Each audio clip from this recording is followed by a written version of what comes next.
कि संविधान में बहुत कुछ गड़बड़ है जो आपको बताया नहीं जाता। सेलेक्टिव बताने की कोशिश की जाती है। जरा जरा सी बात पे संविधान का रेफरेंस दिया जाता है। उसी संविधान में यूनिफॉर्म सिविल कोड आरएसएस लेके आई थी क्या? अगर संविधान में है तो उसको लागू करिए। यह दुनिया का पहला ऐसा देश है जहां मेजॉरिटी हाथ जोड़ के यह कह रही है कि हमें समान नागरिक अधिकार चाहिए, और वेस्टेड इंटरेस्ट में माइनॉरिटी इतनी स्ट्रांग है वो कहती है नहीं हमें नहीं चाहिए। तो संविधान को भी आप नहीं मानेंगे, सुप्रीम कोर्ट को भी नहीं मानेंगे, कानून को भी नहीं मानेंगे, और कहेंगे बच्चे तो अल्लाह की देन है।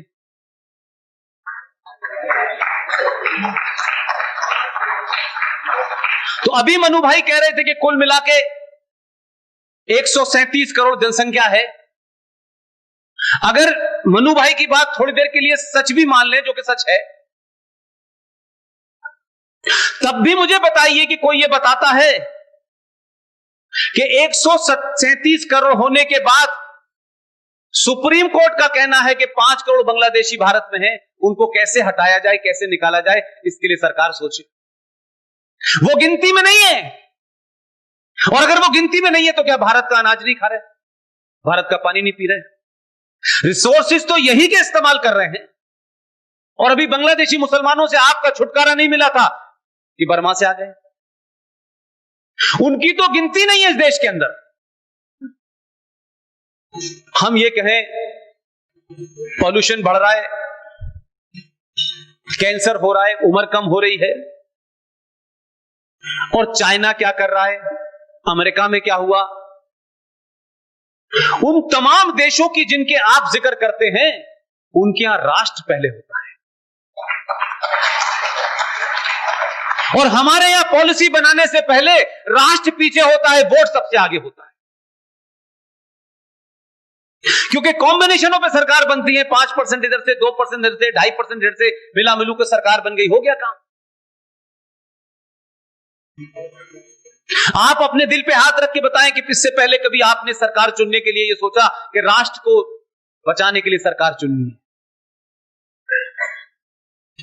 सरकार आती है, सरकार जाती है, पार्टियां बनती हैं, विचारधारा खत्म हो जाती है, कोई नई विचारधारा आ जाती है। लेकिन एक बात ध्यान रखिएगा, आपने जो एहसास सत्ता में बैठने वालों को कराया है, उन्हें इसलिए नहीं भेजा है एक्सप्रेस वे बनाने के लिए, आपने उन्हें इस बात के लिए भेजा है कि राष्ट्र बनाना है। इसलिए राष्ट्र में जो काम पहले होना है उसकी प्रायोरिटी तय कर दी उन्होंने। घुमा के बाद फिर आता हूं कि जम्मू कश्मीर में धारा नहीं हटी। गज़वाए हिंद आने का जो रास्ता था, जो जम्मू से लेकर चलता था और कोयंबटूर तक जाता था, उस मुहाने को बंद कर दिया है।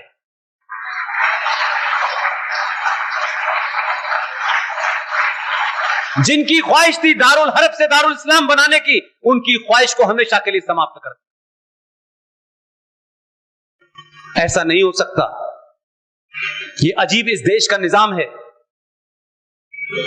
कश्मीर से जब चलते हैं और दिल्ली के अंदर एंटर करते हैं तो सेकुलरिज्म चाहिए, और यहां से जब श्रीनगर चाहते हैं तो निजाम मुस्तफा चाहिए। यह पाखंड नहीं चलने वाला है। लिहाजा जम्मू कश्मीर के संविधान के एक बड़ा पाप जो दुनिया में कहीं नहीं हुआ, मैं उस पर बहुत चर्चा इसलिए नहीं करना चाहता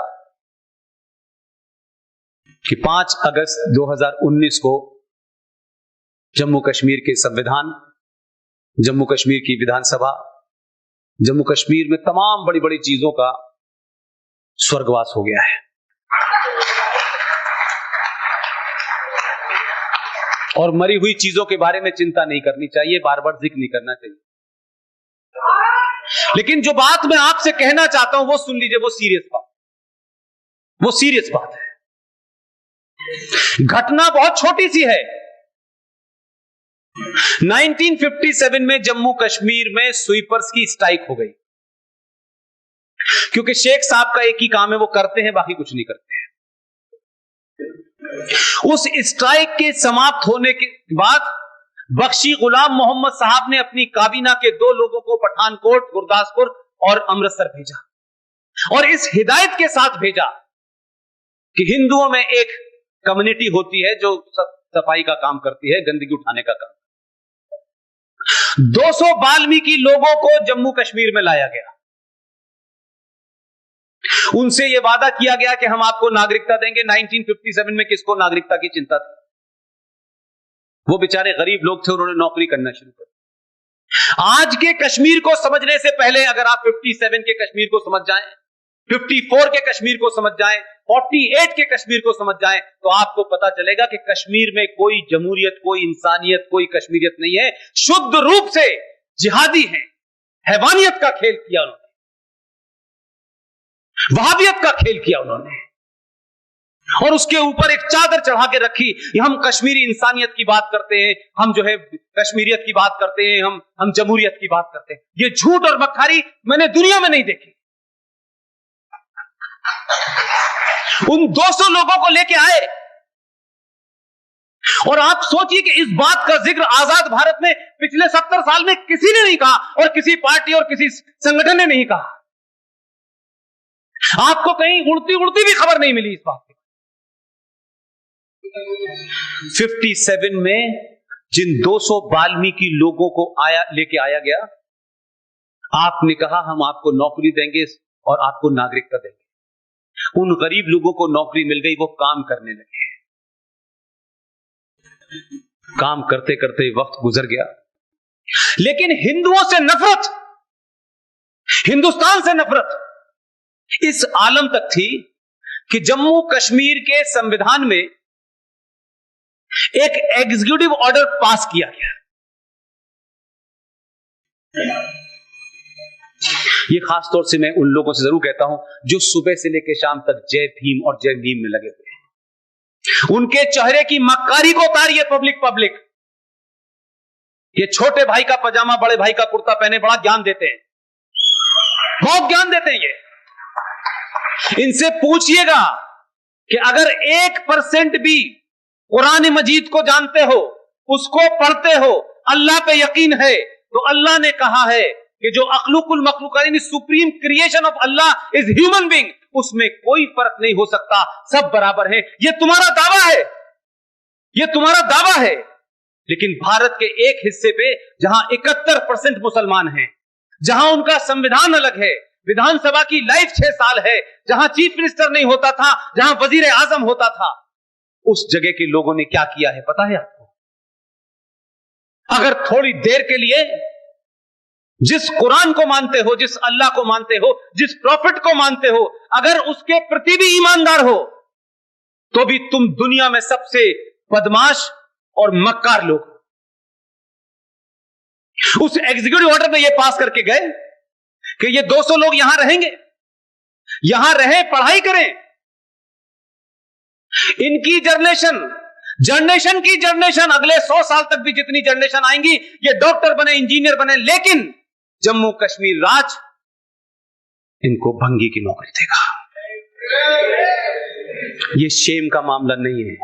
मैंने आपसे कहा जब चिल्लाना है तो बोलिए मत, और चिल्ला नहीं सकते तो चिल्लाने वालों के साथ खड़े हो जाइए।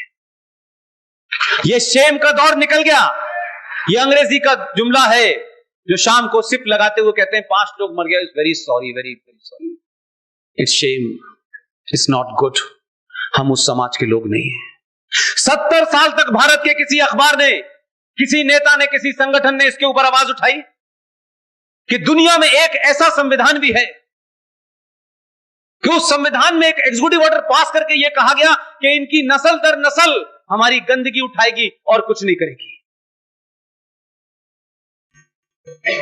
वो कहां गए निजाम मुस्तफा वाले लोग? वो जय भीम जय मीम को गले में डाल डाल के हाथ जो घूम रहा है, वो जोकर हैदराबाद का, भारत की पार्लियामेंट में शपथ लेता है और कहता है जय भीम जय भारत। भारत की पार्लियामेंट में बैठ करके मुझे मालूम है तुम किसको मैसेज दे रहे हो। मेरा पूरा यकीन है इस्लाम में अल्लाह के अलावा किसी की जय नहीं कर सकते। ये जय भीम जरा जामा मस्जिद की मस्जिद में करना, मुसलमान बोटी बोटी कर देंगे। तुमको पॉलिटिकल मैसेज देना है, दो तुम पॉलिटिकल मैसेज। लेकिन मैं उन दलित भाइयों से पूछता हूं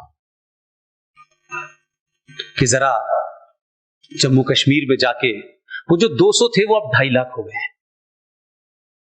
उनके यहां नेशनल चैंपियन है, उनके यहां पीएचडी करे हुए लोग हैं, वो देश के अलग अलग कोनों से डिग्रियां लेके आए हैं, लेकिन जम्मू कश्मीर राज्य उनको नौकरी नहीं देता। कहता है हमारी गंदगी साफ करोगे यही नौकरी है, तुम्हारे लिए दूसरी नौकरी नहीं। न मानव अधिकार वालों को देखा मैंने, न दिल्ली की एक यूनिवर्सिटी है जहां हर बात के ऊपर आंदोलन होता है, छोटी छोटी बात के ऊपर अफजल गुरु पैदा करते हैं।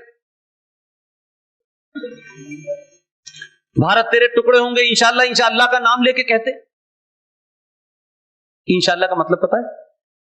जो नारे लगा रहे हैं उनको भी नहीं पता, और जो 2-4 मुसलमान थे 10-20 उन्होंने भी नहीं बताया कि इंशाअल्लाह का मतलब क्या होता है। मैं बता देता हूं, अगर अल्लाह ने चाहा तो, वो कह रहे भारत तेरे टुकड़े होंगे इंशाअल्लाह इंशाअल्लाह, अभी अल्लाह ने चाहा नहीं है।